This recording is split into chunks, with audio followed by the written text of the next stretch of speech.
And now, example 5, the one that's truly somewhat challenging. So it's like the previous problem. You would do the same thing, right? You would just go ahead and square both sides. And you have x plus 10 on the left. And on the right, you have x squared minus 4x plus 4. Okay. Now, what is slightly different compared to the last example is that the x squared is not going away. And this is what I'm going to tell you. Okay. When I taught geometry a few years ago, I have to say this to my geometry students because they were not really familiar with this handling process. Whenever you see x squared, you always consider factoring. I repeat, whenever you see x squared, you always consider factoring. Meaning that you will go ahead and make one side equal to 0. In this case, you will subtract x on both sides, so to get rid of x on the left, and you subtract 10 on both sides to get rid of the plus 10 on the left.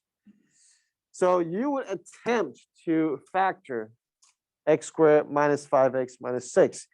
And usually, especially in our level, I would make sure that it is factorable. Okay, if it's not factorable, then you just go ahead and use quadratic formula, but it's going to be factorable. So now the question is, do you know how to factor this?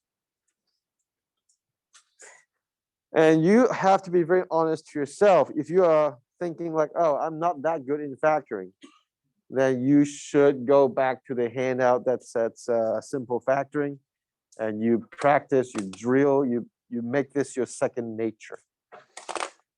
What are the factors? Negative 6 and positive 1, right? Now, on the last test, actually, some people were not very patient.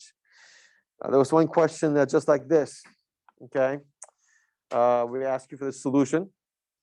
And then when you factor, they just go ahead and put minus 6 and plus 1 as the solution. Well, that's not the solution.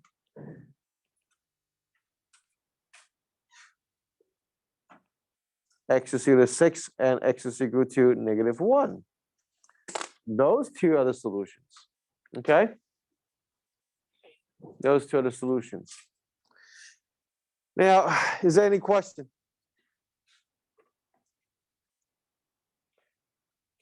Now, if you don't have any question, that means one thing.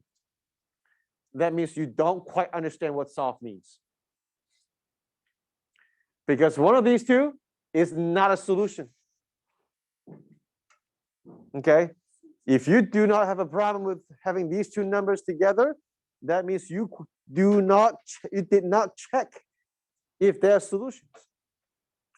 One of them is not a solution. Do you know which one is not a solution? Okay. So if you put negative 1 into the x, you will find out that on the left-hand side, you have square root of 9, which is 3. But on the right-hand side, you don't have 3. You have negative 3. So that's why we call this an extraneous solution. Okay? That's an extraneous solution. 6 is fine. Okay? You put 6 in there, it's fine. And this is the reason why I've been saying this all semester long. Do you know the meaning of solve? Because you did the first half of the work, you found out the x, but did you check if they make the statement true? If you don't do that, you have not done your job entirely. Okay? Now, here's another thing. Okay, here's another thing. I want you to just want to show you this. The smallest possible value that could be that could go underneath the square root is a 0. Okay. Now we don't want it to be a negative. What happens if the number underneath the square root is a negative number? Do you remember? That's not a real number, it's an imaginary number, right? We have the I stuff. Do you like the I stuff? I don't either. And by the way, you are not going to see the I stuff again next year or calculus. You may see the I stuff if you choose to go to honors pre-calc, but if not, you're not going to see it again. So what I want to show you is this. The smallest number that could go underneath the square root is 0. And what is square root of 0? It is 0. Okay. Now, if you understand this, then you will have a little unique perspective. You know how to analyze. You're like, wait, hold on. We have square root of something that's equal to x minus 2. And that means our x value would have to be bigger than or equal to 2. X cannot be anything that's less than 2. Because if that's the case, you have a negative number on the right, and we never have anything like square root of a number that's negative. Square root of a number, it's always 0 or positive. So that gives you another way to tell very quickly that -1 is an extraneous solution. All right, now with that said, you can go ahead and try the simple question on the right. Go ahead, give yourself a shot. See it, try it. If you have done it, just go ahead and you can start working on the questions on the back.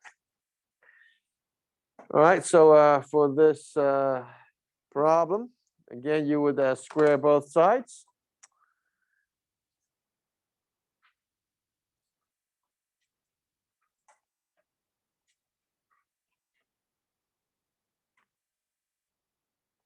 Okay, so on the left, you have just x minus 2. On the right, you have 16 minus 8x plus x squared. So if you clean things up, you will set the left-hand side to 0 because our x squared is already positive on the right-hand side. And then you have x squared minus 9x and then plus 18. And then you would go ahead and try to factor this. So what would it be? What would be the two factors? It will be x minus 6 and x minus 3. Okay. And so x minus 6 is equal to 0 or x minus 3 is equal to 0. So x is equal to 6 and x is equal to 3. Okay. And are they both solutions? Which one is not? The 6 would not be a solution because if you put the 6 back in there, you would find out that it would not produce a true statement. Because if you put 6 into the x on the right, you get a negative number. And square roots of any number must be a 0 or greater. So that automatically tells you something it's awfully wrong. So make sure that you're always checking the validity of your x values. The meaning of the word solve is to find the x value and to show it will make the statement true. Okay.